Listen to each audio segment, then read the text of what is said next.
Naligo na sa Edgar.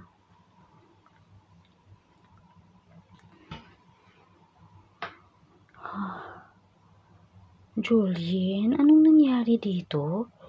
Nag-iba ang ihip ng hangin, naging sariwa bigla. Tama ka. Buong araw akong naglinis. Ang sakit-sakit ng katawan ko. Ano? Ikaw? Naglinis? Bakit hindi? Sabi niya sa akin, hindi daw siya makakatulog sa isang lugar na amoy pigpen. Si Gino andito.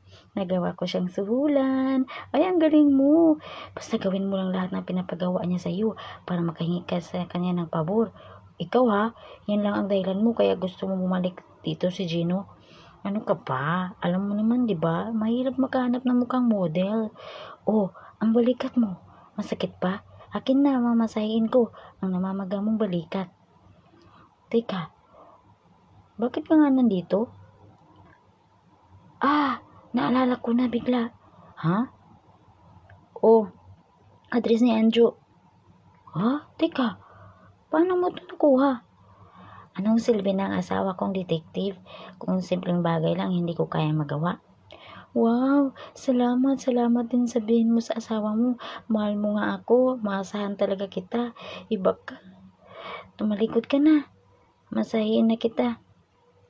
Mukhang pagod na pagod ka talaga. Aray, ang likod ko, pagkamot naman. Oo naman, walang problema. Kamutin ko. Saan ba? Dito? Saan banda? Sa baba pa. Sarap. Dinan mo pang konti. Bakit ang balat mo parang ang gaspang? Kailan ka ba naligo? Nung isang araw. Grabe ka. Maligo ka na.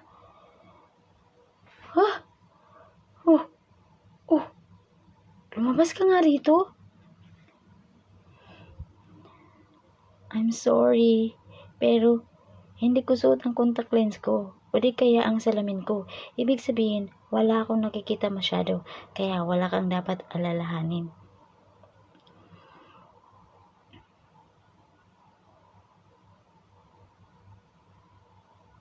Ay, ano kaya meron sa utak ng babaeng yun? At saan kaya ito? Ay, pag namatay ako, bago mag-30, kasalanan niya ni Julian Park.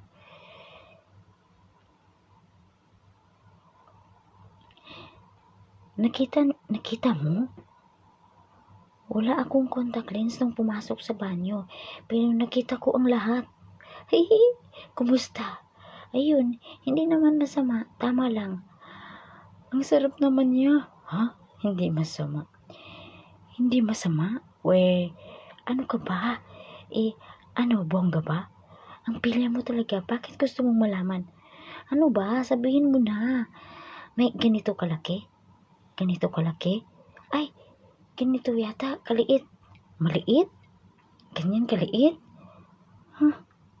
Anong maliit? Kaloka. Maliit? Talaga yata. Narinig ng babaeng yun. Yes, hello? Nawawala ang mama mo. Ano? Basta, mag-ingat ka ha. Delikado ngayon sa daan. Saan pupunta yun? Narinig kaya niya? Imposible. Tama. Hindi niya tayo narinig.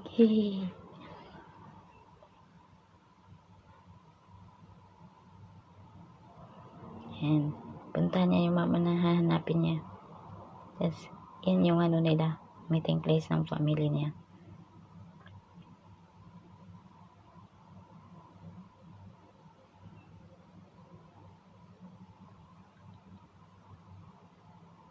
Wala kayong kasama? Pwede ko ba kayong samahan? Sure. Diba, sabi ko sa iyo, huwag kayong pumunta dito na mag-isa. Sayang lang ganda nyo. Kasi busy ka, Gino. Matanda na ako. Wala na magsisikandok sa akin. Hindi tulad dati. Sinong nagsabi? May mga oras na gusto kong pumunta dito. Nung buhay pa ang papa mo, lagi iinom ako ng glass of wine dito. Tapos mag-coffee. Tapos sa'yo naman, juice. Nakaupo lang tayo habang nagkikwentuhan.